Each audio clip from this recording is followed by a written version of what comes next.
Ontem também, o ex-assessor do ministro Alexandre de Moraes, Eduardo Talhaferro, falou, na última quarta-feira, no dia de ontem, na subcomissão especial sobre o combate à censura da Câmara dos Deputados. Talhaferro, que trabalhava com Moraes no Tribunal Superior Eleitoral, revelou que um ex-diretor de uma rede social responsável por remover perfis de direita a mando do TSE é atualmente secretário de Haddad. Essa semana nós tivemos uma nota publicada pelo Google nos Estados Unidos, dizendo que o Biden havia ameaçado, o governo Biden, né, a administração Biden, ameaçava diariamente Meta, Google, para derrubar perfis de produtores de conteúdo de direita e conservadores, sem uma explicação jurídica, sem embasamento algum. Isso acontecia no Brasil, essa estrutura da censura chegou a ameaçar as big techs, as redes sociais, para derrubar ou para diminuir o alcance ou censurar determinadas, ou não só pessoas específicas, mas grupos aqui no Brasil durante o período eleitoral? Isso é do seu conhecimento? Sim, esse pedido, sim, de fato era realizado, era feito, inclusive, às vezes, em reuniões, que a gente chama talvez de uma comissão dentro do próprio Tribunal Superior Eleitoral. As empresas de rede social, de software de comunicação, como a Meta, Google, Telegram, YouTube, participavam constantemente e sempre era pedido uma certa celeridade. A gente, inclusive, tinha alguns contatos de diretores dessas plataformas, nos quais a gente acabava encaminhando direto o ofício, antes mesmo de ele ter ido via oficial, para que aquele pedido do ministro Alexandre de Moraes fosse realizado um quanto antes possível. Mas eles sim eram ameaçados, inclusive com a derrubada da própria plataforma em todo o território nacional. Você poderia nos fornecer os nomes desses diretores que eram obrigados a derrubar perfis e conteúdo antes mesmo de uma nota oficial, para que a gente possa convidar essas pessoas na CPMI? Eu posso fornecer, eu envio para vocês por e-mail ou por WhatsApp, porque no momento aqui eu não tenho eles todos aqui. Tudo inclusive, bem, mas... um deles hoje é o secretário executivo do Haddad, né? Que é qual é o nome dele mesmo? Me deu branco agora. É o secretário executivo do Haddad. Então, me dá um minuto aqui que eu já falo. Só para confirmar aqui, se eu entendi. Um diretor que participou dessa estrutura de censura para derrubar perfis de direita, depois da vitória do candidato deles, conseguiu um cargo no Ministério da Fazenda. Sim, é o Dário Durigan. Dário Durigan. Engraçado, é o próximo nome que eu iria te perguntar. Dário Durigan, que agora está no Ministério da Fazenda, braço direito do Haddad, ajudou a censurar a direita no período da eleição. Super normal isso, pessoal. Super tranquilo. E Talhaferro também reforçou que o ministro Alexandre de Moraes é criminoso. O Alexandre de Moraes, ele tá com essa loucura dele, com essa obsessão. É um psicopata, no qual tudo é atentado violento, né, ao Estado Democrático de Direito, tudo é organização criminosa, mas quem deveria estar respondendo a esses crimes é justamente Alexandre de Moraes. Então eu vou continuar denunciando, me procura, me extradita, mas o meu dever, a minha obrigação é sempre levar a verdade, com o objetivo de que ele seja punido pelos crimes que ele cometeu e que ele ainda continua cometendo.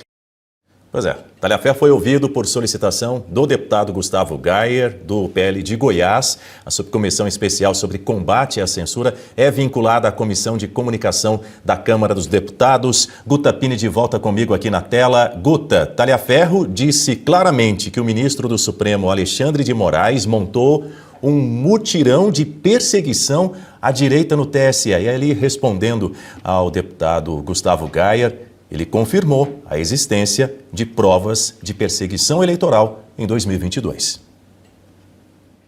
Escandaloso, Dani. Talvez o maior escândalo da nossa República. Até maior do que Mensalão, Petrolão e agora esse escândalo do INSS, porque é uma violação das nossas liberdades. É a corrupção das instituições. E vinda aí da mais alta corte do país, porque o ministro Alexandre de Moraes ocupava cargos não só no Tribunal Superior Eleitoral, mas também ocupa no Supremo Tribunal Federal, que é a maior corte do nosso país. Então, essas denúncias trazidas pelo Talhaferro precisam ser apuradas com muita atenção, com muita seriedade, precisam ser abertas investigações. Esperamos aí que haja sim uma CPI ou uma CPMI no Congresso Nacional para investigar esse escândalo, porque outra linha de investigação, Dani, poderia vir da própria Procuradoria-Geral da República, porque sendo Alexandre de Moraes um ministro, caberia ao PGR, ao senhor Paulo Gonet, abrir investigações, inquéritos para apurar esses fatos. Mas nós estamos aí diante de um contexto em que Paulo Gonet se coloca mais como um aliado do que alguém realmente disposto a investigar esse tipo de coisa. E por que podemos afirmar isso? Porque até agora nada foi feito a partir da Procuradoria-Geral da República. Pelo contrário, todas as denúncias que foram feitas em relação a isso, lá na época da Vaza Toga, quando saíram as primeiras notícias lá na Folha de São Paulo, tudo foi arquivado. Nada foi para frente na Procuradoria-Geral da República. Então, dali não vai sair nada. Se não for o Congresso abrindo uma CPI ou uma CPMI para investigar esses fatos não serão apurados. Isso não vai para frente. E é uma pena, Dani, que a imprensa em geral, à exceção da Revista Oeste, Gazeta do Povo e poucos outros canais de informação, estão dando a devida atenção para esse escândalo. Ainda não se deram conta do quão perigoso isso é para a vida em sociedade, para as nossas liberdades, para a nossa democracia. Essa perseguição política toda aconteceu também em período eleitoral. Você manipula a opinião pública, manipula a vontade da população que não tem acesso à informação completa na íntegra. Isso é criminoso, isso precisa ser apurado. E é uma pena que hoje nós tenhamos aí o silêncio da mídia tradicional em relação a isso, mas também, Dani, o silêncio dos próprios ministros, porque isso aconteceu nos bastidores e nos corredores dos tribunais. Caberia aos ministros virem a público também se manifestarem sobre isso e pelo menos pedirem alguma investigação. Você mencionou a perseguição a veículos de comunicação, dentre eles a Revista Oeste, e nessa oitiva de ontem, Talhaferro também disse o seguinte, que esses servidores que ele menciona, entre eles o Daio Durigan, participavam constantemente das reuniões no TSE e sempre era cobrado celeridade para que o pedido de Alexandre de Moraes fosse realizado. Caso contrário, eles eram ameaçados com a possível derrubada da plataforma. Guta Pinney. E agora, pelo que o Talhaferro falou, esse ex-diretor aí está nos quadros do governo. Secretário executivo do ministro da Fazenda. Isso é gravíssimo. E esperamos que o ministro da Fazenda venha a público se explicar, porque ele deve contas à sociedade brasileira. Ele que está sempre aí atrás do bolso dos brasileiros, fazendo conta, querendo taxar ainda mais os brasileiros para poder pagar aí as despesas do governo que não param de crescer. Ele sim agora deve vir a público prestar contas. Que história é essa que o seu secretário executivo trabalhava em gabinetes de censura, gabinetes clandestinos, que estavam perseguindo um lado político? Isso é muito grave. Então, esperamos que ele venha a público aí dar explicações. Portanto, só para reforçar aqui, as palavras de Eduardo Talhaferro foram as seguintes. Respondendo a uma pergunta de Gustavo Gayer, do deputado federal. O deputado pergunta, só para confirmar, um diretor que participou dessa estrutura de censura para derrubar perfis de direita depois da vitória do candidato deles, conseguiu um cargo no atual governo. Ele está citando o Durigan, que é o número 2, vamos dizer assim, o número 2 do Ministério da Fazenda, do ministro Fernando Haddad, Guta Pinney. Aí o Talhaferro confirma, sim, é o Daio Durigan.